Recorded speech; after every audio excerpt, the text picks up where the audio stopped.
I'm Mark Glasser, son of Lillian Glasser, a victim of guardianship abuse and elder abuse and financial exploitation. Before I start, I would like to thank my mother, Lillian Glasser, for imbuing in me her courage and fighting spirit. Thank you to servants in these hallowed halls who have enabled our voices to be heard today. Among villains were heroes, reporters John McCormick, Ralph Blumenthal, and Attorney Director Mary Nell Maloney.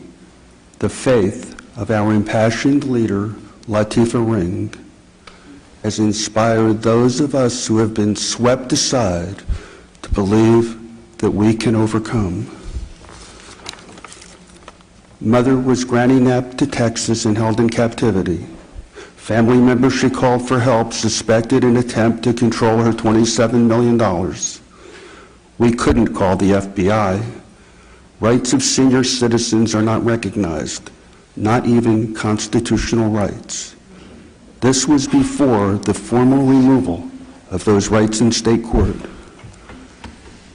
I called David Lawrence, head of the business intelligence group at Goldman Sachs. He had taken a power of attorney from my mother. He promised to call Mother. An hour later, a call came from Texas telling me not to call my mother. It was then that I knew that Goldman Sachs had sold my mother, Lillian Glasser, down the San Antonio River. I deposited money. The bank called a taxi so my mother could get money to fly home. Police intercepted Mother's taxi and insisted she be put in guardianship.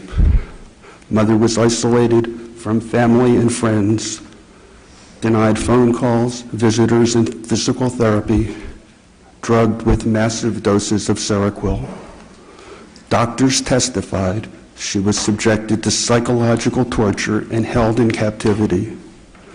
Goldman Sachs monitored her plight and used elaborate cover-up tactics. In a year in Texas, Mother paid 5 attorneys and 3 experts to protect her. There were 22 days of court hearings.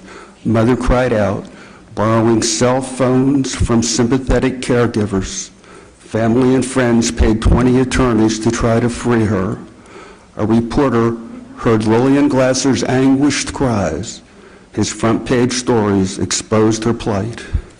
After the press attention, Mother was returned home, a prisoner of guardianship.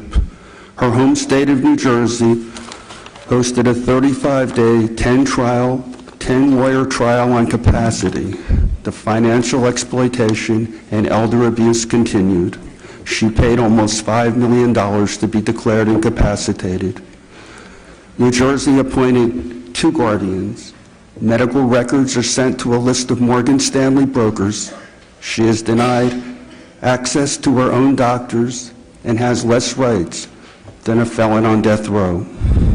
Mother pays 2 guardians and 2 attorneys. Legal fees exceed $10 million. Her assets have diminished by $14 million. Interests of the guardian are paramount. Doctors are selected for convenience. Upkeep and guardianship fees each cost $1 million a year. Additionally, an Edwards and Angel attorney who covered up for Goldman Sachs in this case aided and abetted tax evasion and was an accomplice in an attempt to defraud Mother of $600,000 while protecting Goldman Sachs. Drinker, Biddle, and Riath have billed Mother almost $2 million. This case shows how American Arbitration Association clauses inflict financial pain and legal terror on family members. 3 lawyers are suing me. My legal expenses exceed $1 million.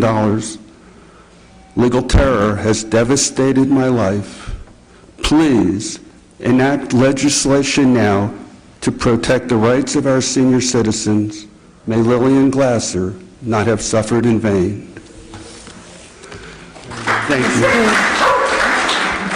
you.